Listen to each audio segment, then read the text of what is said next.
Good day! As you are well aware, student loan debt is at a crisis level in the United States of America. My name is Holly Johnson Fryer, and I am the founder of Elbow Room, the movement to end student loan debt.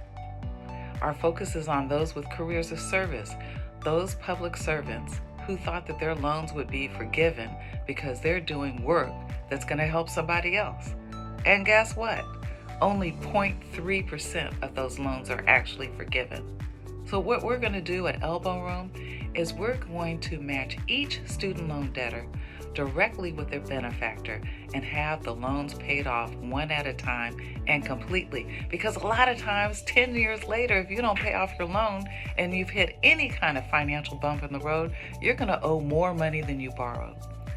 So, if you wouldn't mind listening to this student loan borrower's story, and when the video is completed, I'm going to ask you for some money. Hold on. Good morning. How are you? I'm good. How are you? Good. And can you tell me your name and where you're from? Yes, my name is Shallon, and I am from originally Los Angeles, California, but I've been in the Bay Area for the last 30 years. And are you married, single, children? Single. I have one child, boy. He's 19 and attends CSU Chico. You must be very proud. I am extremely proud. Well, tell me about your college experience and how you got into having a student loan. I attended UC Berkeley, and I did not have any parental support at the time. So I was a student that needed full financial aid and got a decent package. But when I graduated, I owed $14,000. Mm-hmm. Shortly thereafter, I then had a child and was struggling financially just to make ends meet here in the Bay Area. Mm-hmm. The interest has accrued over the last several years to a point that I now owe $28,000 just on interest. I've made payments. I work in government. I am a person who should be able to benefit from the Public Service Loan Program. Mm-hmm. However, after I make my obligatory 110 payments, there will be exactly 3 payments left, and those are the 3 payments that would be forgiven. Really? So I would end up paying the lion's share of the $28,000 owed. Now, how many years have you worked in public service? 20 years. 20 years. Mm-hmm. And isn't the program supposed to forgive your loans after 10 years? That's correct.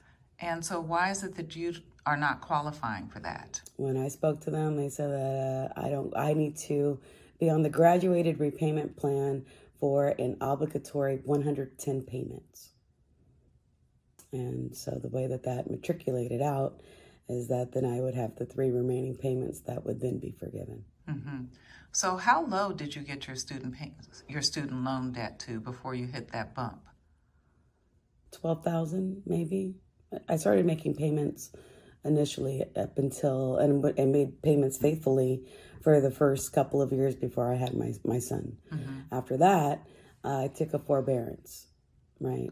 Took the forbearance, paying for preschool, paying for nursery care, daycare, and then started repaying payments again.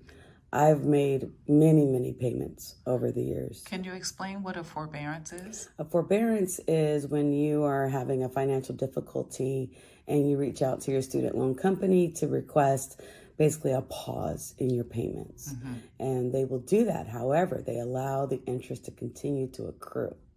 So that interest builds and builds and builds. Mm-hmm. And if you're not savvy with understanding the ramifications of that interest mm-hmm. and that accrual and that compound interest mm-hmm. building over time, then you are a person like me mm-hmm. who's in for a very rude awakening when you actually see the dollar amount. So you got your payments down and your loan balance was about $12,000 and now you owe $28,000. That's right. This is a question that no one has been able to really answer, and that is, how does the interest accrue? And if you're in forbearance, how can your loan balance double? Shallon, I want to thank you for your time. I just want to ask one last question. Okay. If you had no student debt, what would be different in your life? What would you do that you have not been able to do? I would be able to pay for my son's education so he doesn't have to go through this. Thank you so much. You're welcome. Thank you. Can you believe that? She paid down her loan down to $12,000 and now she owes $28,000 because if you don't pay these loans off completely, the compounded interest continues to accrue. The ugly word of the day is forbearance. You think you're getting a break and you're not. All of this information is included in a book called Debt for Sale by Brett Williams. Amazing. It's an older book, but guess what? She has a whole chapter called Seducing Students, because when you think of Sally Mae, you think that that's your auntie down there in the South and she's going to help you pay your student loan. Sally Mae stands for Student Loan Marketing Association. Can you believe that? So let's do this. Let's get together today and pay off this student loan. We've got to pay them off one at a time and completely, or as in this story, it continues to accrue. It continues to get to be a larger loan than what you borrowed. We can make it if you try. Holly at elbowroomsld.org is my email address, or you can look at our website, elbowroomsld.org. Thank you so much and give. Namaste.